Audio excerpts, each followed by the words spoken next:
Rundown Thursday, March 24th, sponsored by the Dave Portnoy Show. Jack Eichel. I'm going to post that in a little bit. He was my guest. Can I just say something real quick? Yeah. This is a really sad rundown. There's Why? a lot of memories and a lot of history, and this is the last rundown you're going to do from that office, correct? No, I'll be back. I am moving to I'm moving to New York on Monday. So a rough weekend. Roman Approval has a huge race too this weekend, which I would have gone to if I didn't have the move. But I plan on probably being back once. It's just gonna be reversed. Now I'm going to New York twice a month. I'll probably be coming back to Boston twice a month. Got it. Okay. Real quick, Texas Longhorns by far the nicest intramural champion shirt that we got. Hook 'em. Everything's coming up Austin right now. Nice lettering. The shirt is a Nike dry fit. It's Longhorn money. When you have your own TV network, everything just falls into place. This is a nice T-shirt. Let's get into this Trump retweet. So it's no holds barred. Anyone who says they don't like the fact it's no holds barred is a liar. But everybody's fair game, from the Cubs, the Ricketts family, to, if you look at Trump sideways, wives are involved now. So Trump retweeted that tweet of Melania next to Cruz's wife. Cruz's wife looks like dog mess. Melania's Melania. People can say this doesn't matter. It matters. At every phase of life, if you put hot chick, ugly chick, the guy with the hot chick, that's who I want captain of my boat. So you can say it doesn't matter. You can say it's immature. It matters. In places you don't want to talk about, in your brain, your subconscious, you're like, ooh, well, I got to go with the guy who's got the hot wife. KFC? Well, first of all, this is another brilliant move by Trump using the manual RT, because he didn't really tweet it. He just retweeted it. So good by him. Trump, the thing is, usually all these first wives are usually kind of gross. None of them are usually hot. He's got a fucking smoking hot wife. You have to use that to your advantage. So right now, nobody's ever brought wives into it, because it's like, if I call your wife ugly, you can call mine ugly, because we all have ugly wives. He doesn't. He has a smoke. He has an edge there. And as a competitor, he's going to take that advantage. So it's not really necessarily off limits. It's just that he's changed the game by having a smoke wife. Big Cat? Of course it matters. You're absolutely right. My point from the other day kind of stands. I think Trump is like sneaky the most thin-skinned guy in the world now. Because every single thing, you don't have, like, a normal adult doesn't have to fight every single time and every single, like, moment. And he's just going after everyone. And it's clear that he's very thin-skinned. And I will say this: it matters the difference in their looks, but it's almost like a La Cosa Nostra thing. Like, don't go after the guy's wife. Like, that's like there's like one rule that's kind of off limits. Like, don't do family. And Trump, like you said, Kevin, he's totally like gone there. I have no problem attacking anybody, Shocking. Anytime, anywhere. We know. I was going to say, I'm pretty sure I know one dude who's going to disagree with your take on thin skin. You wished ill will on Kevin's baby before she was born. So we know you're okay with it. It went a lot like Donald Trump. When you have to fight, scratch, claw your way to the top, everybody is an enemy. But he doesn't. And if you He's even already turn, on the top. Out at the top. He's winning the fucking polls. He doesn't have to do this shit. But you don't stay there. That's if you get complacent, you're like, oh, I'm just going to let this person take a shot at me. I'm going to pretend that doesn't happen. That's like when you don't kill the baby of your enemy and you let the baby grow up. And then in 25 to 30 years, that baby's your number one enemy. We've seen that story a million times. You got to take everybody out when you have the chance, because you don't know when the chance will reappear. Person. What? You are such a crazy person that those kind of thoughts, like the fact that you just equated you and your like blog life and Donald Trump running for president to you have to kill your enemy's baby. There's something wrong with you, Dave. Have you seen like any movies ever? Did you? The kid always grows up and wants revenge. I mean, that's just psychological 101. If you just kill basically somebody's parents, you see basically Batman? explained Bane. Literally every single vigilante movie has the same theme. They didn't take out the kid when they had the chance. I won't make that mistake. I won't hesitate to pull that trigger and make sure I'm safe. Did you ever think just like looking, like pulling it back for a minute, did you ever think that the presidential race would be like a literal dick measuring contest, and then like who's got the hotter wife? No, this thing is bananas. It's what gone. It's so far gone. Like obviously, from a blogger's perspective, I'm enjoying the hell out of it, but the how far gone it is like kind of crazy now. A different political note, and people always go mad. I was an Obama guy in terms of I was fine voting with him. I don't think he should be doing the lambada and the wave and all the shit he's doing in Cuba, like right after that terrorist attack. I would kind of lay low with, like, he's literally doing dance moves. Did you see that chick though? Yeah, but he barely even touched her. You wouldn't say no either. Yeah, it's tough to pass that one up. I agree with you though. You gotta. I'm not into this whole Cuba thing to begin with. I think the Cuba thing is like, it's too much too soon. I've said that. I'm on board with making Cuba Vegas again, but it's just like you can do that behind closed doors. Wait, one more question. Do I have to worry about you trying to kill my baby? No. Okay. Someday, Kevin, Sheikh Clancy's gonna come and be the podcast king of the world. You'd hold that against me. Let me say this: if I kill you, I'm gonna kill your baby. Okay, that's fair. That's fair. It's not. I'm not going to kill you and let Shay or whoever live. Like, if you go down, the whole family's going down. Your brothers are going. There's going to be nobody in your bloodline that can be like, oh, he killed my brother. He killed my dad. No, you'll all be dead together. That's my point. Completely fair. And you don't want Inigo Montoya walking through that door. Yeah, right. I don't know who that is, but I just said yes. What? You don't know? Oh, Princess Bride? Who? You killed my father. Prepare to die. Who? My name is Inigo Montoya. You killed my father. I never watched the whole Princess Bride. Oh, you're sick. We should just kick you off this rundown. I wish we could kick Milmore. Kick him off. This is the most disappointed I've ever been in you, I think. Never watched the whole Princess Bride. That's terrible. RG3 to Cleveland. Some teams are just stupid. I mean, that's almost like all you have to say about this whole topic. Listen, as a guy who has a stupid historical team, I was like so happy to see him off the table. I for once we're not being stupid, so I'm happy it's the Browns carry still stupid. Well, I know he's still lurking right now. The Jets have kind of like been operating kind of smart, and I was happy to see as a stupid fan to see him go to another stupid team. I mean, it's amazing. I genuinely feel bad for Browns fans. I think that this move by the Browns organization, this is one of those moves, even if it makes sense football wise, you shouldn't do it just like joke wise. You're just basically saying, here's like a huge joke that you guys can make at our expense for the next 2 years. The PR that goes along with it is, I think you actually have to take that into account. I don't care what he can do. And also, it's not like he didn't get a ton of money, but he got a decent paycheck. I mean, I'm surprised he was still getting that kind of dough. But yeah, you have to take into account, you have to weigh the negatives of being a fucking laughingstock again. Here's the other thing. Robert Griffin is, and anyone who watched that rookie year by him, like, you could tell me in 30 years, like, hey, what are your thoughts on Robert Griffin? Be like, if he could get that rookie year back, you know what I mean? It's kind of like Derrick Rose. So it's just the perfect, like, he's going to get the hopes up just enough for the Browns to crush them all again. Why even get rid of Manziel? If you're going to, I mean, to a degree, though, it's the same. The dude was sleeping off hangovers in the equipment room. Like, I feel like I'd rather a guy sleep off hangovers in the equipment room than like a guy who plays catch with himself on the sidelines and literally has the feelings of like a 6-year-old girl. But Johnny Manziel didn't want to be in Cleveland. You don't want a guy who doesn't want to be there, desperately doesn't want to be there. My point larger was you got rid of the circus act and you're bringing in basically just another circus act. I don't understand what Nate meant either with no pressure. That was a stupid tweet. Shame on you, Nate. I forget exactly what it was, but it was stupid. Like, he was happy for him. There's no pressure to win in Cleveland. Of course there's pressure to win in Cleveland. They just don't. Aaron Rodgers. A ton of pressure. What?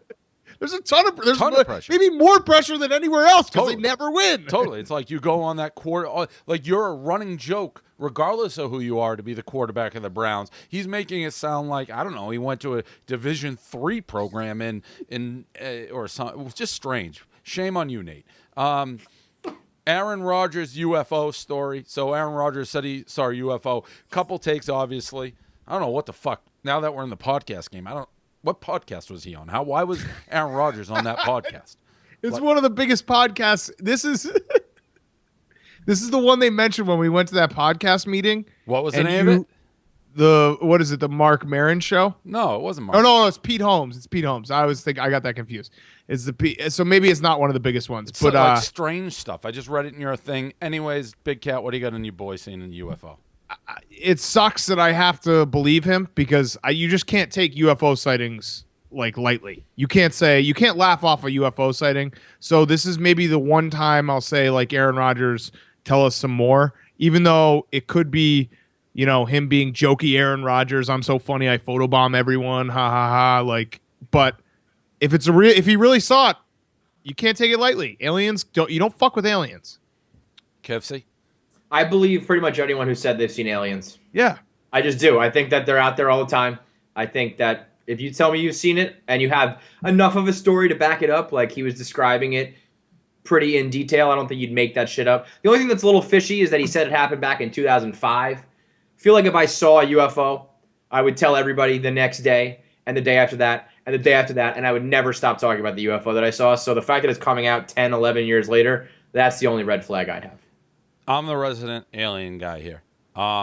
Two things, and I have seen a UFO. I've told this story 100 times. I have seen a UFO. And number two, he did not, because UFO. He said there was a siren. That's not true. That's not how UFOs operate. They don't announce their presence with a siren and then zigzag around. They're silent. You're not that is like robbing a house with bells and stuff. You don't do it, so it's a lie. I mean, maybe that's how they're tricking us. No. There's never been in the history of UFO this is sightings. Classic alien guy thinking that he's got aliens pegged, and then they come blaring sirens and fireworks, lighting Roman candles, and next thing you know, you got an alien dick up your ass. Dan, name one other alien sighting where somebody said there was a siren.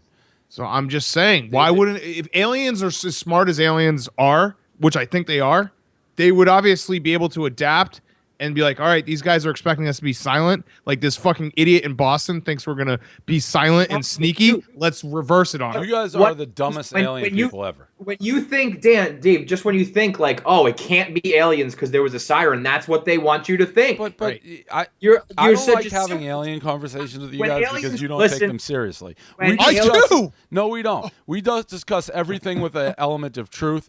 It's just like if an alien came with a siren, you're like, what the fuck is that? Oh my God, it's aliens. That's exactly what Aaron Rodgers did. He didn't think. Dude, if I heard a siren, I would think of all the other things that I hear from sirens. This is a ridiculous conversation. There is zero chance the aliens have sirens. I'm actually insulted by this, that you don't think we take aliens seriously. We take aliens dead seriously. We just don't. We aren't on Team Alien like your traitor motherfucking ass. Right. Trust me. You call yourself the resident alien, meaning you're just the resident human traitor. Right. That's all you are. Want the aliens to be your friend. Okay. Let's move on. Actually, if anything, we take aliens more seriously than you. No, I do. If you guys think aliens have sirens, like police cars, that's the point. When you hear a siren, you think like, oh, there must be a fucking fire. It draws your attention. It draws your attention to the sky. Why? Have you seen Men in Black, Dave? Have you seen Men in Black? Those aliens like end up looking like humans.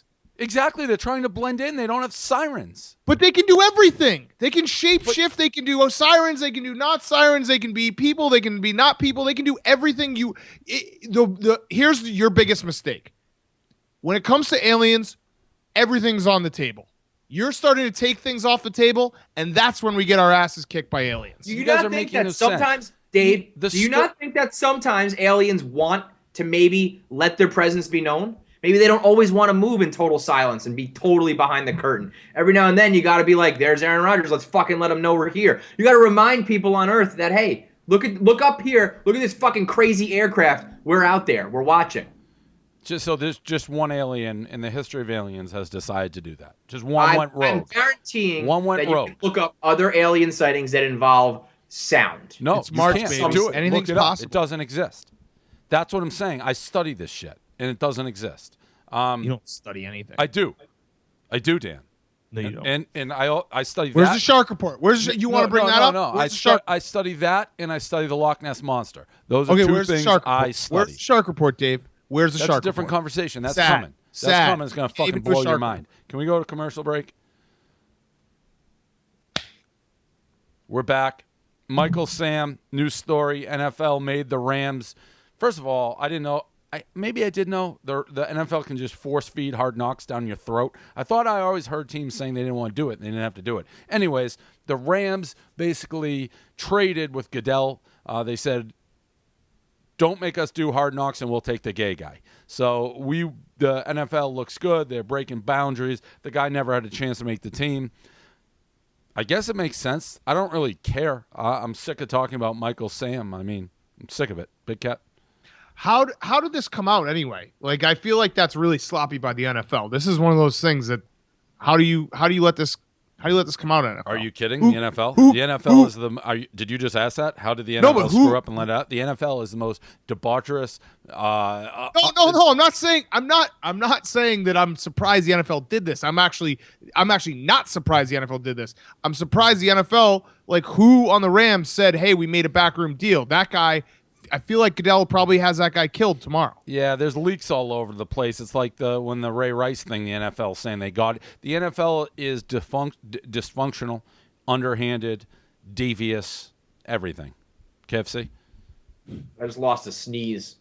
It's the worst. Ugh, worst. I was going to say the same thing. I don't mind if you do this. I like the move. You pick a team like the Rams that are kind of like, meh, and you fuck them. You know, it's like one way or the other, we're going to get what we want out of you.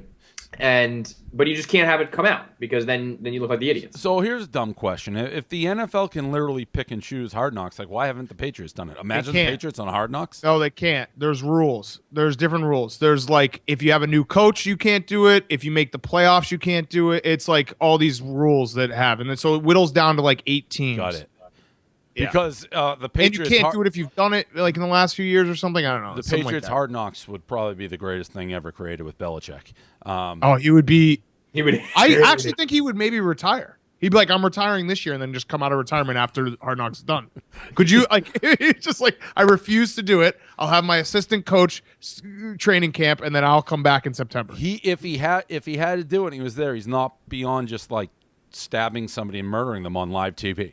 Like somebody from HBO, he had enough and murder him. Last one, LeBron, big couple weeks for LeBron. Every day is in the news. So today's stories are Tyronn Lue basically had to pull LeBron over and yell at him for doing the lambada with Dwayne Wade when they're down 20. And instead of warming up at halftime, he's slapping him on the ass, giggling, all that shit. And LeBron puts out the banana vine. Why are you eating a banana, LeBron? Why are you eating a banana? You gonna slip on a banana peel? Yeah. Which I don't want to underplay it. It may sum up LeBron better than anything LeBron's ever done. Just such a horrible, horrible joke that was actually really funny because it was that bad. And the fact he brings this all on himself by saying ridiculous things out of the blue to the media. I didn't know he owned Uninterrupted on Bleacher Report. Did you guys know that? No. I didn't know that. So he creates his own media vehicle, talks in the media vehicle, and then complains about the media using stuff from his Uninterrupted. It's banana land. No pun intended, but maybe the greatest pun intended ever. Big Cat? You nailed it in that LeBron is the guy. He'll unfollow the Cavs and then be like, why is everyone making such a big deal about it? He'll say something. He'll go like, look, he'll get caught by the paparazzi looking at houses in Miami and be like, why are you guys being so crazy? Like, leave me alone. Dude, you're the biggest fucking star in the NBA outside of Steph Curry. People are going to care. People are going to talk about it. Stop being such a pussy. You make millions and millions of dollars. I'll trade lives with LeBron right now, and I'll go stand and do these stupid interviews every single day and not be like so upset about the banana. You'll trade lives with LeBron? How breaking news. How gallant I'm just of saying you, Dan. he's being a bitch. How That's what gallant, I'm saying. Dan, how That's my gallant point. of Dan Katz. Would you trade lives with LeBron? Fucking right, I would. If you had to be LeBron's brain, but you also had half of your brain being like, yo, I hate myself. Ooh. Well, that's a different question. So like it's almost like a Freaky Friday. You're in LeBron and you do everything as LeBron, but the whole time you're Portnoy's brain being like, God damn it, I hate myself. Like you make the joke and then you're like, shit, that sucked. I'd have to give that long and hard thought. That would be one of those things where someone commits suicide. You're like, what happened? They had it all. It's like, well, I had my brain stuck in a guy that I can't. And you can't tell anyone. Yeah. You can't tell anyone. You're just stuck for eternity in LeBron's body. Can't see. The problem with LeBron too is he's like hypocritical. Like he wants to do this like I'm unfollowing you to be serious for the playoffs and zero dark 23, and then he's fucking dancing around with Dwayne Wade. Those two things don't jive. And that joke, I didn't know what he said at first. I had to listen to the Vine. I sent it to Clem. I had my ear up to the computer. Like I couldn't even figure out what the fuck he was talking about, this banana, and how it even made sense. Terrible, terrible joke. I do like him kind of, I mean, I understand where he's at the point where he can't eat a banana and say a joke without it being like fucking front page news. But like Dan said, you brought that upon yourself and you're the biggest star in the world. Right. But it is a little crazy that he's at the point where like if he says something, we blog it. Like it's headline news. But it's made him that was funny bad. That was it wasn't just an abstract Vine. It was so bad. And I wish they kept it rolling because I know he high-fived like 6 guys off camera and being like, got him. Right. And you also can't, I mean, LeBron, I understand what you're saying, that everything he does is the media's attention, but that's also made LeBron the biggest star in the world. The fact that ESPN talks about him constantly, like Steph Curry is a better basketball player than him this year, and LeBron still gets the coverage that like Steph Curry doesn't get. I mean, the guy held his own fucking press conference, which has never been done before, on ESPN to announce where he's going. So do not tell us about too much. He's the worst. When do you think his Instagram post to RG3 is coming? Oh, I know, soon. And he signed. Did you see the guy Ben Simmons signed with him from LSU? What a heel turn. And then again, it's like he announces uninterrupted, which he fucking owns. It's the whole thing. You know who must hate him? We got to get Manziel on here because he just dumped Manziel like yesterday's trash. That was great. Oh yeah. We got to get. I have been chasing for the last 3 years. We should call him up and get him on here. Like, that just came in my head. Yeah. Oh yeah, we should get Manziel on here, Dave. Regular guests, he's on once a week. That was equally as ridiculous as me saying I'd trade lives with LeBron. You being like, it wasn't as. I'm like, I'd love to get the guy on here. I'd like to talk about some things. You seriously being like, yeah, I think I'd trade lives with LeBron. Oh, if he's I may keep make that move. Like that, if he's gonna keep complaining like that. Yeah. All right. What else we got? Nothing. That's Let it. me ask you this: what if LeBron was an alien and turned to you and was like, "You're Team Alien. You got to ride with me, though. Like, this is how this is your new alien race. This is how we do things. We make these bad jokes. We're hypocritical. We're like, blah, blah, blah. We're bad leaders, blah, blah, blah. What do you do then? I need more info.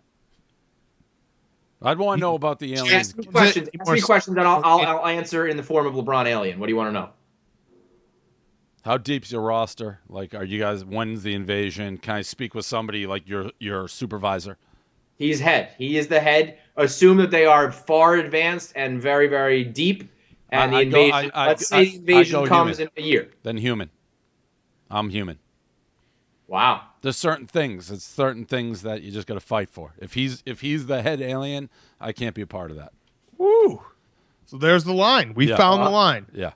Finally. Too bad that we don't want you back on Team Human, so we're going to fucking kill you anyway.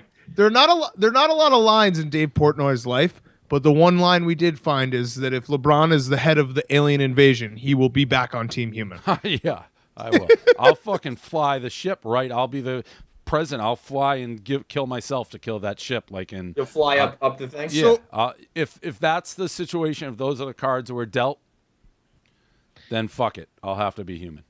Dave, are you nervous to be a New York resident? It's just a lot going on the next couple weeks. I'm not nervous. I'm not looking forward to it. I tell you, this makes no sense. Well, it makes a lot of sense. Having that Joe's Pizza place that delivers, which I had last time I was there, which I got 3 times in a week, has added some comfort that if I have nothing, if I'm down, worst case scenario, this place can deliver me a pizza I like. Out of everything you're worried about in New York, you're worried about the pizza?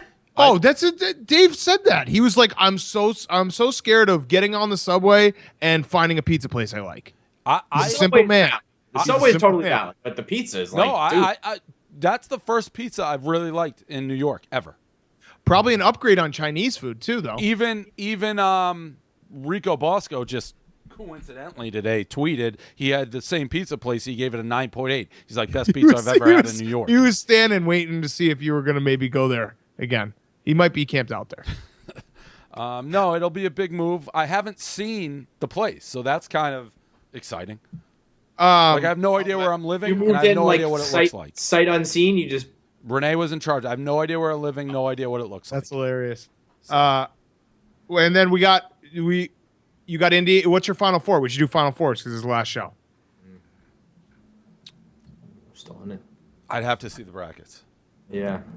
If Wisconsin goes, if Yeah. Wisconsin wins Friday and Sunday, I will think be. Indiana's in the Final Four. Yep, that's our bracket. But if Wisconsin goes, I will be on the first flight to Boston to get the RV, and then driving straight to Houston. All right. That's it.